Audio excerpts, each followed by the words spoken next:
Technology and Livelihood Education. Family and Consumer Science for Grade 7. Quarter 3 Week 2 Part 2. Our topic is Food Safety Management System.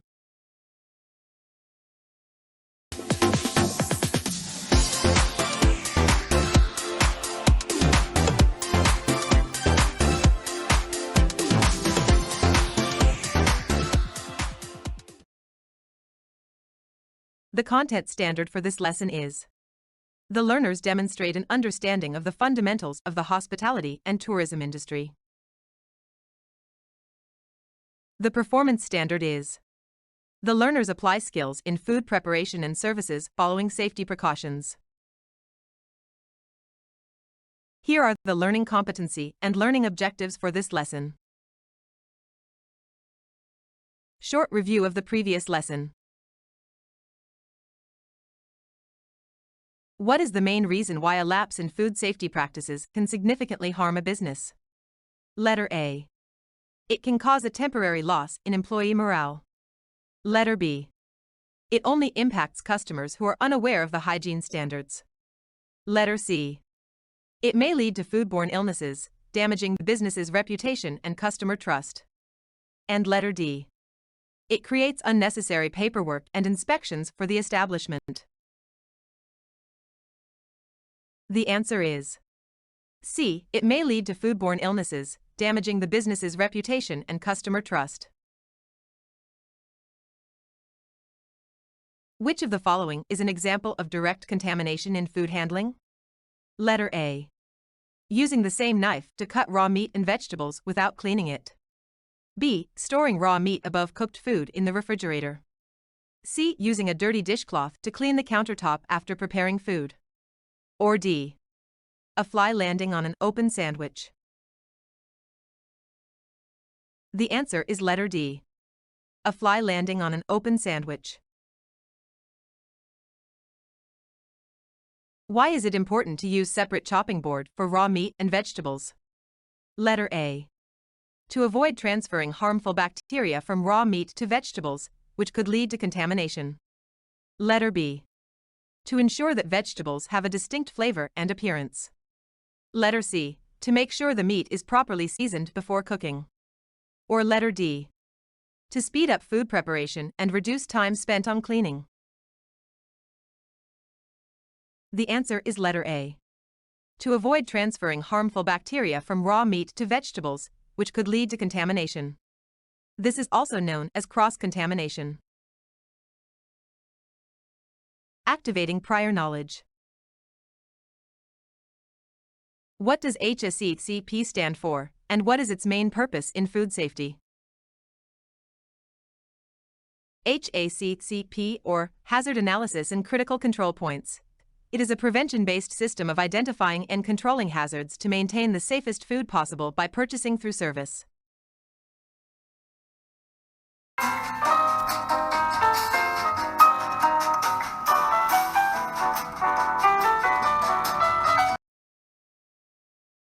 Scenario: a food processing plant produces ready-to-eat sandwiches. To ensure food safety, the plant implements a HACCP system. During the hazard analysis phase, the team identifies several potential hazards, such as microbial contamination from raw vegetables and improper storage temperatures for perishable ingredients. Action taken from the scenario: the plant establishes critical control points, or CCP, to address these hazards. 1. Receiving ingredients. The team checks the temperature of perishable items like meats and dairy upon arrival to ensure they are stored at the correct temperature. 2. Washing vegetables. A CCP is established to monitor the time and temperature during washing to reduce the risk of contamination from bacteria like E. coli. 3. Cooking meats. Another CCP involves verifying that meats reach the proper internal temperature to eliminate harmful bacteria. And 4. Storing finished products. The sandwiches are kept at the correct refrigerated temperature before being packaged and shipped. From the scenario, what do you think is the importance of having HACCP in a food business? By following these steps in HACCP, the plant can prevent contamination and ensure the sandwiches are safe for consumption. Regular monitoring, record keeping, and corrective actions are taken if any deviations from the established critical control points occur. Our topic is Food Safety Management System. A food safety management system is a group of procedures and practices intended to prevent foodborne illness. It does this by actively controlling risks and hazards throughout the flow of food.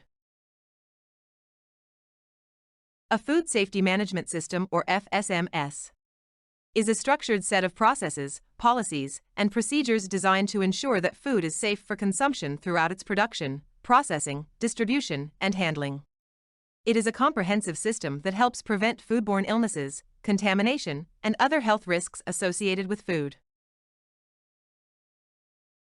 HACCP, or Hazard Analysis and Critical Control Points.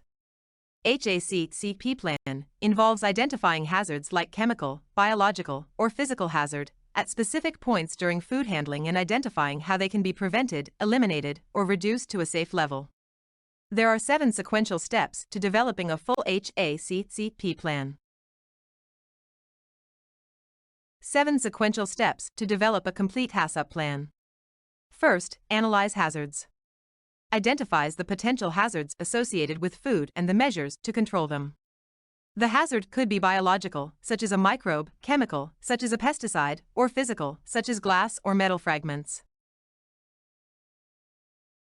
Secondly, identify each critical control point. The point in a food's production, from its raw state through processing to consumption by the consumer, at which a potential hazard can be controlled or eliminated. Examples include receiving, preparation, cooking, and cooling. Third is to establish preventive measures with critical limits for each control point. An example of using cooked food might include setting the minimum cooking temperature and time required to ensure the elimination of any harmful microbes. Fourth is to establish procedures to monitor each critical control point. Such procedures might include determining how and by whom cooking time and temperatures should be monitored. Fifth is to establish corrective actions to be taken when monitoring shows that a critical limit has not been met. For example, reprocessing or disposing of food if the minimum cooking temperature is not met. Sixth, establish procedures to verify that the system is working properly. For example, testing time and temperature recording devices to verify that a cooking unit is working properly. And finally, establish effective record keeping to document the HACCP system. This would include records of hazards and their control methods, the monitoring of each critical control point, and the action taken to correct potential problems. When is HACCP required? Food service establishments are not required to use HACCP unless they smoke or cure meat for preservation purposes, use food additives to preserve food, employ reduced oxygen packaging on site, maintain a tank of live molluscan shellfish like clams, oysters, mussels for consumption, custom processed meat, package unpasteurized juice for sale without a warning label. In addition, federal legislation mandates that a HACCP plan is required for any schools that participate in the National School Lunch Program and/or School Breakfast Program and that accept USDA commodity goods. Advantages of HACCP. The HACCP system offers useful approaches to controlling food safety. First, it focuses on identifying and preventing food hazards before they occur rather than reacting to them after they have caused a problem. Second, it is based on sound science. Third, HACCP places responsibility for ensuring food safety in the food service establishment. Here is an example of HACCP checklist for school canteen. This checklist covers the main critical control points, CCPs, for sandwich preparation and service, ensuring food safety in the school canteen.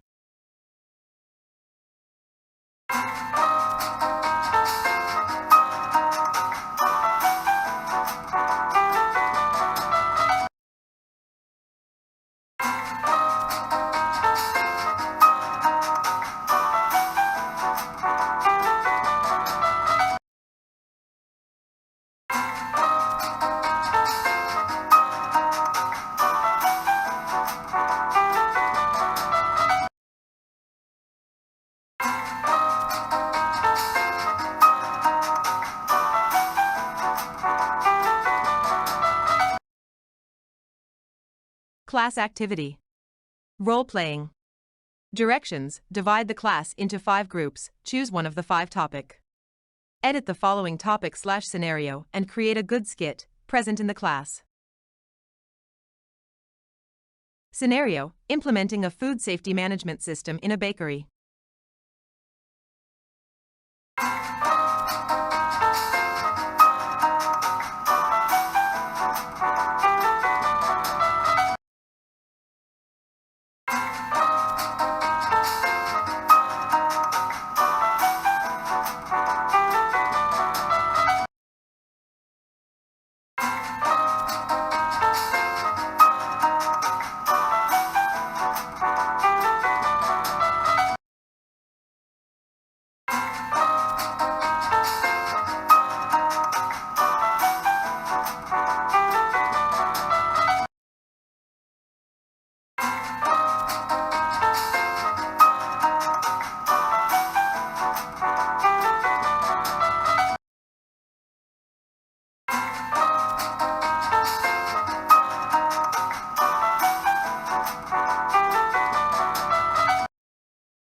A time to remember.